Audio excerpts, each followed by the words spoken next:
Joining me now, Matt Grodsky. He is a Democratic strategist and a partner at Matter of State Strategies. Also here, Amanda Litman, the co-founder and president of Run for Something, and the author of the book, When We're in Charge. Amanda, let me begin with you here because this race has really become, and it had been, kind of a litmus test of this generational divide we were seeing at play in the Democratic Party.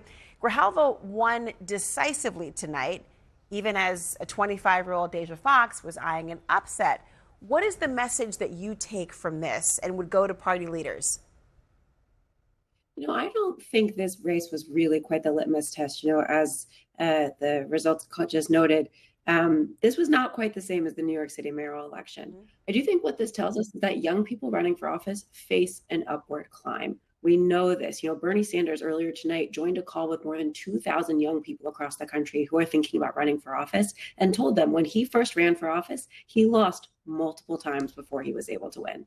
That's just part of running for office. It takes time to get good at this. One of the ways, Amanda, that we see a difference in how people are running, not the so-called traditional way. I mean, you had Deja Fox trying to replicate the success of people like Zohran Mamdani, and AOC, by the way, who've used social media to try to appeal to a broad and young audience. She fell short in this instance. But is it important these days to think about non-traditional ways, maybe as a quote-unquote influencer politician? Absolutely. I think it's really important to be where people are. And Deja's campaign pushed Adelita to be also present online, to have conversations with voters. And while she came up short, she absolutely pushed the conversation forward. And I think will ultimately make Adelita a much better congresswoman representing the district. Matt, let me bring you into this, too, because despite the comparisons, as we've just noted, this race is very different from the New York mayoral election, although that's still very much on the brain for many people. Both Grijalva and Fox, they are progressives. Grijalva was even endorsed, as we noted, by Bernie Sanders and AOC. But Fox really leaned into her experience as a working-class teenager to make her case. Was it enough for her to frame herself as being of a new generation, or is there something more strategic that has to happen?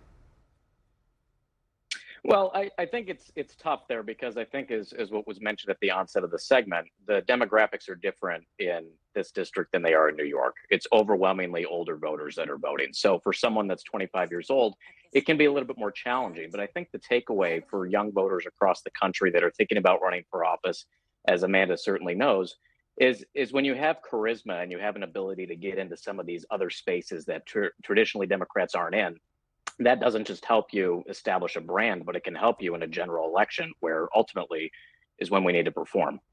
What about enthusiasm? I want to show you these poll numbers that show, that Harry shows, that the current Democratic leadership is viewed less favorably among younger voters. Can you talk a little bit about, is there an enthusiasm issue for voters at this juncture, or is this really propelling people forward as they're looking towards the midterm elections? Yeah, I think there's always going to be a generational tug of war that happens. I think by and large, we need more young people to be joining our party. We obviously did not perform the way we wanted to with that demographic in 2024.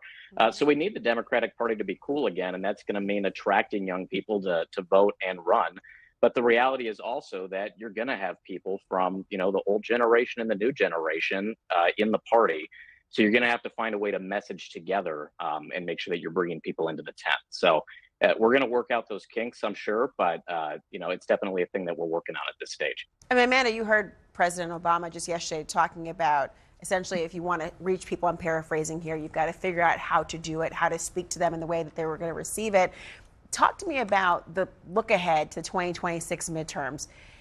Do you expect to see more potentially competitive races based on the idea of that tug of war you mentioned, the old and the new, or is this issue itself being overstated and people want something more concrete and policy-based?